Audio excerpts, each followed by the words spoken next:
Buenas noches. Buenas noches. ¿Cómo están? Bien. El sábado tuve una reunión en mi casa en la cual necesitábamos sillas y mesas para recibir a la familia. Y me dirijo al lugar donde renta este señor las sillas. Hay un local ahí cerca de la casa. Se viene mi hija conmigo de 5 años y llegamos al lugar de la renta de las sillas. Al llegar ahí, sale el señor con el short y camiseta.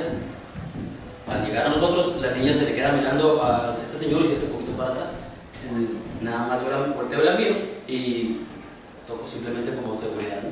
Este señor me dice, es curiosa la niña. Lo que pasa es que este señor trae unas heridas muy marcadas en sus brazos y piernas de algún accidente grave, ¿no? Y le digo, los niños son curiosos. El señor le voltea solamente con la niña y le dice, ten cuidado, mija, con él. Y esa es la sesión que vamos a ver hoy. El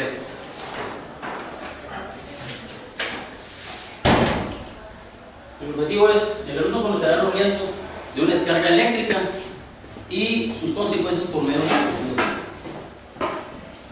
Si hablamos de corriente eléctrica, nos damos cuenta de que la corriente fluye por conductores eléctricos, o sea, cables que tenemos por encima de nuestras casas, por los postes eléctricos, etc. La corriente fluye a través de los conductores eléctricos. Ellos mismos trabajan por medio de esos conductores que van en las subestaciones que tenemos afuera de la ciudad. ¿Están viendo unas torres grandes eléctricas, metálicas? Sí. Esos cables, esos conductores generan 44,000 voltios en ellos. Esos cables son de altas tensiones y llegan y abastecen los barriles que ustedes ven dentro de unos postes que abastecen la colonia. Esos transformadores mantienen 13,000 voltios. Esos 13,000 voltios lo que hace es abastecer también a sí mismo las casas o nuestras casas, ¿no? Al fluir esa corriente eléctrica por ellos, nosotros tenemos que tener un riesgo en manipularla. Todas las personas, todos los humanos, ¿verdad?, tenemos un buen conductor de electricidad en ellos. ¿Por qué? Porque el 70% del cuerpo humano es líquidos entre sangre y fluidos, etc. Entonces, el cuerpo humano es uno de los mejores conductores de electricidad. Los conductores eléctricos se manejan por átomos. Esos átomos, es el átomo del cobre, por ejemplo, se manejan por electrones. Los electrones son los que fluyen la corriente entre átomo a átomo. Estos electrones giran en las órbitas y el cambio de un electrón a otra órbita, o sea, que fluye la corriente por un conductor eléctrico, ese es el fluido que hay de un electrón a otro, es la corriente eléctrica. Yo sí, nosotros tenemos en nuestras casas 220, corriente 220 y 110, pero muchas veces nosotros tenemos más miedo a la 220 por el simple hecho de ser más que el 110 que tenemos en nuestras casas. Nosotros tenemos en nuestros contactos un voltaje de 110 voltios, pero nosotros le tenemos mucha precaución, más que el 110, más que, perdón, la 220, a tener un contacto con él. Nosotros tenemos un contacto de una carga eléctrica, puede ser peligroso, pero el 220 lo que tiene es que al entrar una corriente hacia nosotros, a nuestro cuerpo, tener una descarga, la corriente lo que va a hacer es aventarnos.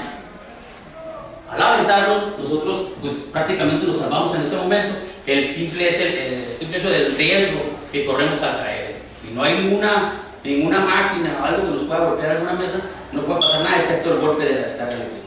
No así la 110, que muchos de nosotros tenemos la idea de que la 110 no hay problema, nosotros la tenemos en nuestras casas, en las recámaras, en los cuartos, inclusive en los baños que se genera más electricidad, pero no tenemos la idea de que el 220 es más peligroso. ¿Okay? Si nosotros tocamos el 110, tenemos una descarga. Al recibir una descarga eléctrica, nosotros vamos a permitir que la corriente fluya a través de nosotros. ¿Por qué? Porque el 110 lo que hace, cuando tenemos una descarga, contrae los nervios. Esto es, los nervios empiezan a contraer los músculos y si nosotros tenemos contacto con alguna herramienta que produce una descarga, la vamos a traer hacia nosotros, provocando que la corriente fluya a través de nuestro cuerpo por más tiempo. Entonces, esto puede provocar heridas de esófago de primero, segundo, tercer grado según las quemaduras y brotar la corriente de nuestro cuerpo. Hombres, cuidado, si entra la corriente y nos fluye en nuestro cuerpo, puede pegar en nuestras partes nobles. Espero que se ha quedado claro. Muchas gracias.